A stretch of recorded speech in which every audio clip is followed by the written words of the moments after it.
আসসালামু আলাইকুম। আসলে কি যে বলতাম, যত খাই তত মনে হচ্ছে আরও বেশি খাইতে। নিজের জিভটাকে মনে হয় যে সামাল দিতে পারি না। আর এখন যেহেতু শীতকাল, বিভিন্ন ধরনের পিঠা বানানো হয়।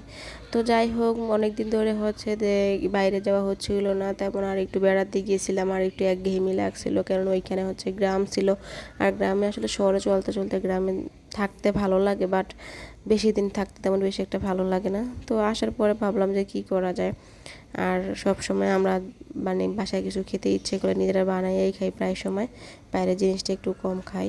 তো আজকে ভাবলাম যে একটু বাইরে যাই, নতুন কিছু একটু খাই, মানে অনেক দিন পর। আর সন্ধ্যা সবসময় তো ঘরেই বানাই, তাই বাইরের জিনিসটা আসলে তেমন বেশি একটা খেতে ইচ্ছেও করে না। কেননা কীভাবে রান্না করে বা এটা সেটা ভাবি আর কি।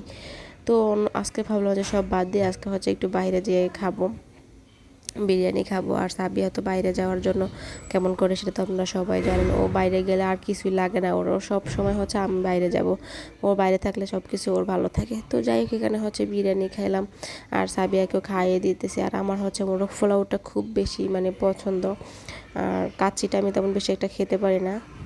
মোরগ পোলাওটা নিলাম। আর হচ্ছে এটা মানে সাবিহাকে একটু একটু দিচ্ছি, কারণ ওকে বাইরের খাবার ওকে তেমন বেশি তো দিই না, সবাই তো জানেন। আর ওর হচ্ছে পেটে সহ্য হয় না। তো এখানে নিয়েছিলাম হচ্ছে দধিও নিয়েছিলাম, কেননা সাবিয়া যেহেতু বাইরে গিয়েছে, তাই ওকে ভাবলাম যে একটু দধি খাইয়ে নিয়ে আসি। আর হচ্ছে সন্না মানে আমরা বিরিয়ানি খাওয়ার পর সবাই একটু বসেছিলাম, তো ভাবলাম যে বসে কি করব, একটু কোক খাই। তো যাই হোক, আসলে অনেক দিন পরে যখন মানে বাইরে বের হই তখন এভাবে খাওয়া দাওয়া করতে কিন্তু আমার ভালো লাগে। আপনাদের কেমন লাগে অবশ্যই কিন্তু জানাবেন। তো বাসায় থেকে কি বলে সবাই আমরা গেছি দুইজন, আর সবাই অন্য সবাই কিন্তু বাসায় ছিল। তো ভাবলাম যে তাদের জন্য কি আনা যায়, তাই আম্মু আর ভাইয়ের জন্য গ্রিল নিয়ে আসলাম, এই আর কি। আসলে মাঝে মাঝে কিন্তু বাইরের খাবার খেতে বা বাইরে ঘোরাফেরা করতে কিন্তু খুব ভালোই লাগে। তো আমরা কিন্তু প্রায় সময় ঘুরতে যাই, আর এভাবে খানা দানাটা একটু বাইরের কম খাই। আর গ্রিলটা হচ্ছে প্রায় সময় আনা হয়, আব্বু এটা আনে, কেন আমার ভাই এটা খুব পছন্দ করে। তো এটা হচ্ছে নিয়ে আসলাম। আব্বু বাসায় ছিল না সেজন্য, আর আব্বুই নিয়ে আসতো। তো সবাই তো জানেন যে মানে গত ব্লগে আমি বলছিলাম যে আব্বু একটু ঢাকায় গেছে। তো এভাবে বাইরের খাবার খেতে কার কার ভালো লাগে অবশ্যই কিন্তু আমার কমেন্ট করে জানাবেন।